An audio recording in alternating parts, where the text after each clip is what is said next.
തന്നെ ഒരു കാപ്പി കൂടി വീഡിയോ ആയിട്ടാണ് ഞാൻ വന്നിരിക്കുന്നത്. ചൂട് പൂരിയായിട്ട് പതുക്കെ എങ്ങനെയൊക്കെ ചെയ്യാൻ പറ്റത്തുള്ളൂ.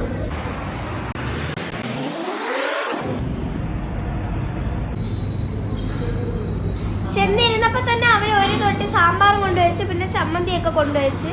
മുതുക്ക് തൊട്ടിയൊന്നും അല്ല കേട്ടോ, ചെറുതാണ്. ഇത് മൊത്തം നമുക്കുള്ളതല്ലേ ഈ സാമ്പാർ.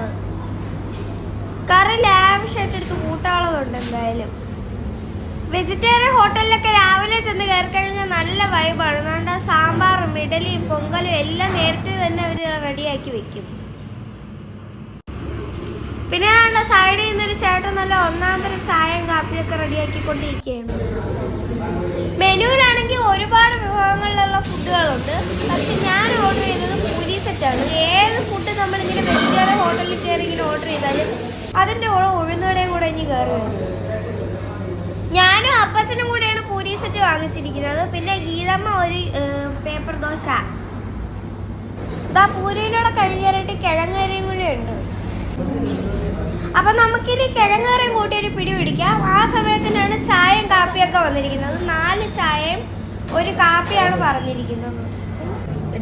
ഗീതമ്മയ്ക്ക് നാണ്ടെന്ന തൊപ്പി കണക്ക് ഗീ റോസ്റ്റ് ഒക്കെ കൊണ്ടുവന്നിട്ടുണ്ട്. പക്ഷെ ഗീതമ്മ കുറച്ച് കഴിഞ്ഞപ്പോഴത്തേക്ക് അതിനെ അങ്ങ് ചുരുട്ടി കളഞ്ഞു. അങ്ങനെ ആ തൊപ്പി കണക്കാതെ ഗീ റോസ്റ്റിന്റെ താണ്ട പാ ചുരുട്ടി നടക്ക് ചുരുട്ടി.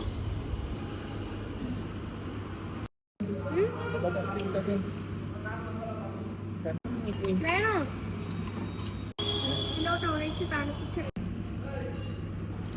നിങ്ങളിപ്പോ വിചാരിക്കും ഞാൻ ഈ രാവിലെ കാപ്പിയും കുടിച്ചിട്ട് എങ്ങോട്ടാണ് പോകണമെന്ന്. ഞാനിപ്പോ പോകുന്നത് നെയ്യാറ്റിങ്കര ശ്രീകൃഷ്ണ സ്വാമി ക്ഷേത്രത്തിലോട്ടാണ്. പ്രാവച്ചമ്പലം എന്ന് പറയുന്ന ഒരു സ്ഥലത്ത് ഒരു കടയിൽ കയറിയിട്ടാണ് ഈ ഒരു കാപ്പി കൂടി ഇപ്പൊ നടക്കുന്നത്.